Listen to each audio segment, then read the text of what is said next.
Assalamualaikum warahmatullahi wabarakatuh. Perkenalkan, nama saya Maya Augustina. Saya akan menjelaskan tentang RPP kelas 4 semester 2, subtema 8 daerah tempat tinggalku, subtema 2 keunikan daerah tempat tinggalku, pembelajaran yang kedua.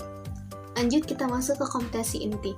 Kompetensi inti adalah tingkat kemampuan untuk mencapai standar kompetensi lulusan yang harus dimiliki peserta didik pada setiap tingkat kelas atau program yang menjadi landasan pengembangan kompetensi dasar. Di sini kompetensinya ada 4. Yang pertama, menerima dan menjalankan ajaran agama yang dianut. Yang kedua, menunjukkan perilaku disiplin, tanggung jawab, santun, peduli, dan percaya diri dalam berinteraksi dengan keluarga, teman, guru, dan tetangga. Yang ketiga itu memahami pengetahuan faktual dengan cara mengamati, mendengar, melihat, membaca, dan menanya berdasarkan rasa ingin tahu tentang dirinya, makhluk hidup ciptaan Tuhan, dan kegiatannya, dan berbeda-beda dengan yang dijumpai di rumah dan di sekolah. Yang keempat itu menyajikan pengetahuan faktual dalam bahasa yang jelas dan logis, dan sistematis dalam karya yang etis, dalam gerakan yang mencerminkan anak sehat, dan dalam tindakan yang mencerminkan perilaku anak beriman dan berakhlak mulia. Lanjut, kita masuk ke kompetensi dasar. Saya di sini memilih kompetensi dasar itu muatan bahasa Indonesia karena saya memilih satu pelajaran dan diambil dari RPP K13 yang biasa, tidak daring. Nah, di sini ada 3.9. KD 3.9 itu yang pertama, mencermati tokoh-tokoh terdapat pada teks fiksi. 4.9 menyampaikan hasil identifikasi tokoh-tokoh terdapat pada teks fiksi secara lisan, tulis, dan visual. Sebelumnya kompetensi dasar itu adalah kemampuan untuk mencapai kompetensi yang harus diperoleh peserta didik melalui pembelajarannya. Kita lanjut ke tujuan. Tujuan pembelajarannya adalah yang pertama, dengan kegiatan membaca teks cerita fiksi, siswa dapat menuliskan tokoh-tokoh dalam cerita fiksi. Yang kedua itu, dengan kegiatan menuliskan teks cerita fiksi, siswa dapat menuliskan tokoh protagonis dan tokoh antagonis dalam cerita fiksi. Materinya pun ada 2. Yang pertama, siswa dapat menuliskan tokoh-tokoh dalam cerita fiksi dengan benar, dan yang kedua, siswa dapat menuliskan tokoh protagonis dan tokoh antagonis dalam cerita fiksi. Kita lanjut masuk ke pendekatan dan metode. Yang pertama itu pendekatan yang kita ambil itu saintifik, kita menggunakan saintifik. Sebelumnya pendekatan saintifik ini adalah pembelajaran yang dirancang sedemikian rupa agar peserta didik secara aktif memahami konsep, hukum-hukum, dan prinsip-prinsip melalui tahapan. Jadi berbagai tahapan. Nah, lanjut masuk ke strategi cooperative learning. Ini yang diambil itu berdasarkan suatu pembelajaran atau strategi dalam belajar dan mengajar untuk menekan pada sikap perilaku bersama dalam belajar. Tekniknya sample and non-sample. Itu merupakan salah satu model pembelajaran inovatif yang dapat diterapkan kepada siswa. Metodenya kita pakai di sini ada 5. Yang pertama, permainan, penugasan, tanggung jawab, diskusi, dan ceramah. Masuk ke dalam kegiatan pembelajaran. Kegiatan pembelajaran itu di sini ada 3, pendahuluan, inti, dan penutup. Alokasi kegiatan alokasi waktu kegiatan pendahuluan ini ada 10 menit. Yang pertama itu seperti biasa, guru memberikan salam kepada siswa, dan yang kedua dilanjutkan dengan doa dipimpin salah satu siswa. Siswa diminta membaca doa adalah siswa-siswa yang hari ini datang paling awal. Kenapa? Karena menghargai kedisiplinan siswa atau PPK. Nah, yang ketiga itu siswa diingatkan untuk selalu mengutamakan sikap disiplin setiap saat dan manfaatnya bagi terciptanya cita-cita. Yang keempat itu, siswa diminta oleh guru untuk menyanyikan lagu Garuda Pancasila atau lagu nasional lainnya guna untuk memberikan penguatan tentang pentingnya menanamkan semangat nasionalisme. Lanjut, di sini ada pembiasan membaca 15 menit. Dimulai dengan guru menceritakan tentang kisah dan masa kecil salah satu tokoh dunia, kesehatan dan kebersihan, makanan dan minuman yang sehat, cerita inspirasi dan motivasi. Sebelum membacakan buku, guru menjelaskan tujuan kegiatan literasi dan mengajak siswa mendiskusi pertanyaan-pertanyaan sebagai berikut.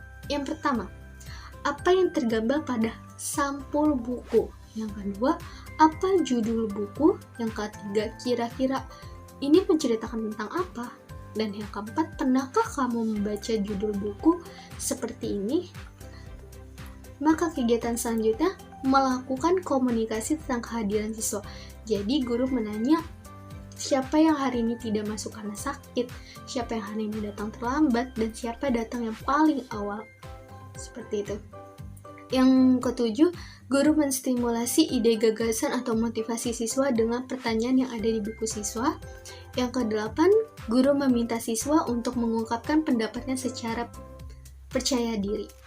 Lalu selanjutnya kita masuk ke kegiatan inti. Di sini alokasi waktunya 150 menit. Yang pertama itu materinya, ayo kita mengamati.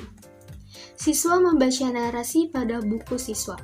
Yang kedua, guru memberikan penjelasan awal mengenai Selat Bali sebagai penghubung antara penghubung antara Pulau Jawa dan Pulau Bali. Jadi di sini siswa diminta membaca buku siswa yang terdapat materi tersebut. Catatannya di sini guru mengajukan beberapa pertanyaan terkait dengan Selat Bali. Seperti pertama, terletak di mana ke Selat Bali? Apakah kalian pernah mendengar cerita tentang Selat Bali? Di sini biasanya ada di buku guru. Lalu ayo kita membaca. Siswa membaca teks cerita rakyat berjudul Terjadinya Selat Bali pada buku siswa. Alternatifnya yang di sini saya pakai adalah teks cerita dibaca secara bergantian dan bersambung oleh seluruh siswa. Bisa dipakai alternatif pertama atau kedua, tapi saya menggunakan alternatif ketiga. Jadi di sini saya akan menilai bagaimana cara mereka membaca teks cerita tersebut. Yang ketiga itu, guru mengajak siswa untuk mengingat kembali mengenai cerita fiksi. Dari cerita yang dibacakan, guru mencoba untuk memahami siswa apa yang dia pahami gitu. Dan lanjut, guru dapat mengajak siswa untuk bertanya jawab mengenai cerita fiksi. Yang kelima, guru meminta siswa untuk mengungkapkan pendapatnya secara pribadi. Yang keenam, guru menjawab pertanyaan yang ada di buku siswa mengenai tokoh-tokoh dalam cerita fiksi. Yang ketujuh, selama proses kegiatan berlangsung, guru berkeliling memandu siswa yang mengalami kesulitan. Inilah peran guru untuk mengetahui bagaimana masing-masing dari anaknya ada yang kesulitan atau tidak dalam memahami cerita fiksi dan materi ini. Lanjut, ayo menulis. Di sini adalah secara mandiri siswa diminta untuk menuliskan kembali sebuah cerita rakyat yang berasal dari daerah siswa, mengidentifikasi tokoh protagonis dan tokoh antagonis dalam cerita tersebut. Di sini guru sudah meminta siswa untuk mempunyai buku cerita masing-masing dari daerah masing-masing. Yang kedua itu, guru menciptakan suasana demokratis sehingga dapat memperoleh informasi tentang cerita rakyat dari daerahnya, baik melalui buku, internet, wawancara, dan sumber lainnya. Maka saya di sini menggunakan buku cerita dari beberapa frekuensi. Siswa diminta menuliskan kembali cerita rakyat yang diperoleh. Guru memberi kesempatan kepada siswa untuk menyampaikan kembali pengertian tokoh protagonis dan antagonis. Yang kelima, guru meminta siswa untuk mengungkapkan pendapatnya secara percaya diri. Yang keenam, secara mandiri, siswa diminta untuk mengidentifikasi tokoh protagonis dan tokoh antagonis dalam cerita rakyat yang ditulisnya. Yang ketujuh, siswa menuliskan tokoh protagonis dan tokoh antagonis dalam cerita rakyat yang ditulis pada buku siswa. Di sini semuanya ada di buku siswa dan urutannya pun sudah sama. Lalu kita lanjut, ayo merenungkan. Berdasarkan pernyataan pada buku siswa, apa pengetahuan yang kamu pelajari dari pembelajaran hari ini? Apa manfaat pembelajaran yang telah kamu lakukan hari ini? Bagaimana perasaanmu selama belajar secara mandiri? Siswa diminta untuk mengungkapkan pendapatnya berdasarkan pemahaman yang sudah didapatkan selama kegiatan pembelajaran berlangsung. Guru mengidentifikasi dan menganalisis jawaban masing-masing siswa untuk mengetahui sejauh mana tingkat pemahaman siswa mengetahui pembelajaran yang dilakukan. Maka lanjut di sini kita ada kegiatan penutup. Kegiatan penutupnya itu yang pertama, siswa mampu mengemukakan hasil belajar hari ini. Yang kedua, guru memberikan penguatan dan kesimpulan. Yang keempat, siswa diberikan kesempatan berbicara, bertanya untuk tugas, dan menambah informasi dari siswa lainnya. Yang keempat, guru menutup pelajaran dengan siswa melakukan refleksi kegiatan hari ini, dan kelas ditutup dengan berdoa bersama. Kegiatan penutup ini alokasi waktunya ada 15 menit. Nah, dari kegiatan pembelajaran tersebut, kita akan masuk ke sumber dan media. Sumber dan media ini yang kita gunakan, yang pertama ada buku pedoman guru, yang kedua ada buku siswa, yang ketiga ada gambar teks cerita berjudul Terjadinya Selat Bali, yang keempat ada buku cerita dari berbagai daerah, yang kelima adalah alat tulis. Penilaian yang digunakan adalah penilaian terhadap proses dan hasil pembelajaran dilakukan oleh guru untuk mengukur tingkat pencapaian kompetensi peserta didik. Hasil penilaian digunakan dengan bahan penyusunan kemajuan hasil belajar dan memperbaiki proses pembelajaran dengan rubrik penilaian sebagai berikut. Ini rubrik yang membaca cerita fiksi. Yang tadi saya jelaskan bahwa siswa secara bergantian membaca teks yang terjadinya Selat Sunda itu, maka ini penilaiannya. Yang pertama itu ada sikap. Lalu penilaiannya itu ada baik sekali, baik, cukup, dan perlu bimbingan. Di sini baik sekali itu menunjukkan kualitas sikap yang sangat baik dan terpuji. Kalau yang baik itu menunjukkan kualitas sikap yang sangat baik. Yang cukup itu kualitas cukup yang masih dapat terus ditingkatkan. Dan kalau kualitas yang perlu bimbingan itu kualitas sikap yang masih harus diperbaiki. Lanjut, kita ada pengetahuan tokoh-tokoh dalam cerita, yaitu bagaimana cara menjelaskan ketiga kriteria itu, seperti tokoh antagonis, tokoh cerita fiksi, dan tokoh-tokoh yang terdapat di cerita fiksi itu secara keseluruhan. Lanjut, kita ke kalau yang baiknya itu mengidentifikasi 2 dari 3-nya. Kalau yang cukup itu 1 dari 3 kriteria yang ditentukan. Kalau yang perlu bimbingan itu tidak mampu mengidentifikasi kriteria yang ditentukan. Yaitu ada keterampilan penulisan hasil. Di sini kalau yang baik itu menunjukkan keterampilan penulisan yang sangat baik dan di atas rata-rata kelas gitu. Dan kalau yang baik itu keterampilan penulisan yang baik ditunjukkannya. Nah, kalau yang cukup itu menunjukkannya keterampilan penulisan yang terus berkembang. Yang perlu bimbingan itu sistematis dan benar, menunjukkan keterampilan penulisan masih perlu terus ditingkatkan. Di sini ada baik sekali, skornya ada 4, baik ada 3 skor, cukup ada 2 skor, perlu bimbingan ada 1 skor. Di sini terdapat catatan guru, masalah, ide, dan momen spesial itu dicatat oleh guru di sela-sela pembelajarannya. Lanjut, kita ke ya, di sini ada lampiran-lampiran. Lampiran itu yang pertama kita di sini ada menggunakan teks lagu Garuda Pancasila. Garuda Pancasila, akulah pendukungmu, patriot proklamasi, sedia berkorban untukmu. Pancasila dasar negara, rakyat adil, makmur, sentosa, pribadi bangsaku. Ayo maju, maju, ayo maju, maju, ayo maju, maju. Di sini aku menggunakan alat peraganya itu menyanyikan lagu dengan suling. Nah, terus kita lanjut ke teks bacaan terjadinya Selat Sunda. Manik Angkeran adalah putra Sidimantra, seorang Brahman Manik Angkeran dan ayahnya tinggal di Kerajaan Daha, Bali saat Pulau Bali belum terpisah dengan Pulau Jawa. Manik Angkeran suka sekali mengambur-amburkan hartanya. Berulang kali Sidimantra menasihati anaknya, namun Manik Angkeran tidak mau mendengar nasihat ayahnya. Harta orang tua pun dihabiskan, bahkan dia berani berutang kepada orang lain. Pada akhirnya Manik dikejar-kejar penagih hutang. Sidimantra tidak tega hartanya sudah habis, tapi Sidimantra tidak mau anaknya celaka. Suatu saat Sidimantra mendapat petunjuk lewat mimpi untuk meminta pertolongan pada Naga Besuki di Gunung Agung. Naga Besuki adalah naga hijau besar, ekornya penuh dengan emas dan permata.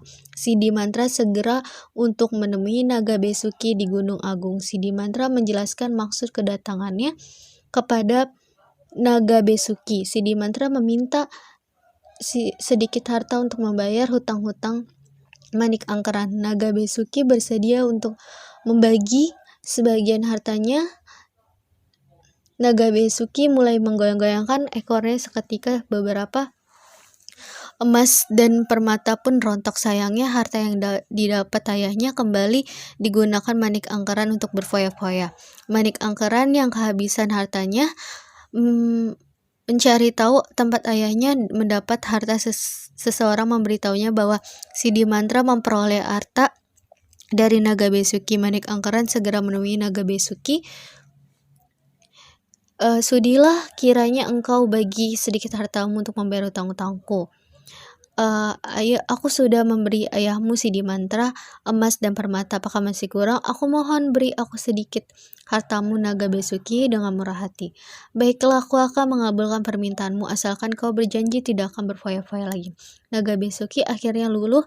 Dia memulai menggoyangkan ekornya. Manik Angkeran silau melihat begitu banyaknya emas dan permata.